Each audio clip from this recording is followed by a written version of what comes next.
This song came from a real and kind of ridiculous situation that involved George Harrison and Eric Clapton.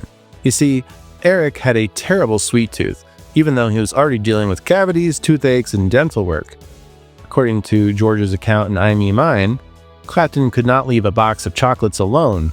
Once he spotted one, he tended to finish it. During one visit to Harrison's home, a box of Mackintosh's Good News chocolates was sitting on the table.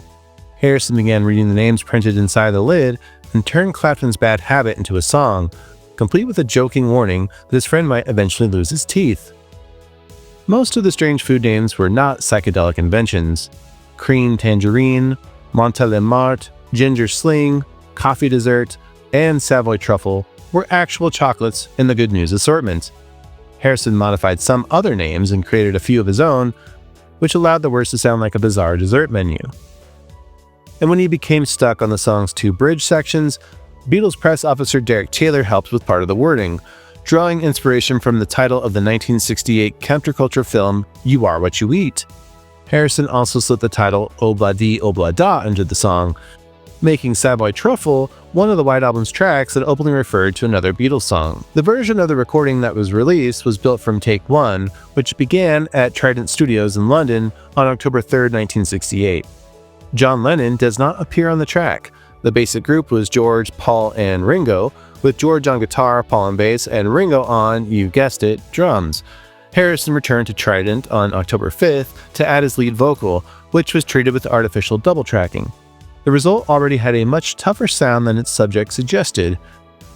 So rather than recording a cute little novelty song about candy, they played it like a hard and funky rock number. But the strangest decision came when 6 professional saxophonists recorded an arrangement by Chris Thomas at EMI on October 11. The section used 4 tenor saxophones and 2 baritones, and the musicians produced a clean, powerful performance. Harrison then asked engineer Ken Scott to ruin that beautiful sound on purpose. The saxophones were pushed through overloaded high-gain amplifiers until they became harsh and dirty and partly broken apart. Harrison reportedly apologized to the players before they heard the playback, knowing they probably wouldn't enjoy what had been done to the carefully played parts.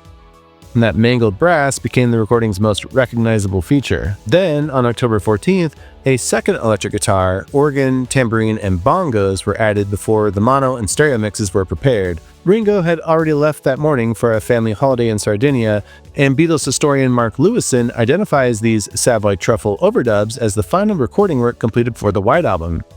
The album appeared on November 22, 1968, carrying a song that began with a candy box, a friend's toothache, and Harrison's looking for a harmless way to tease him.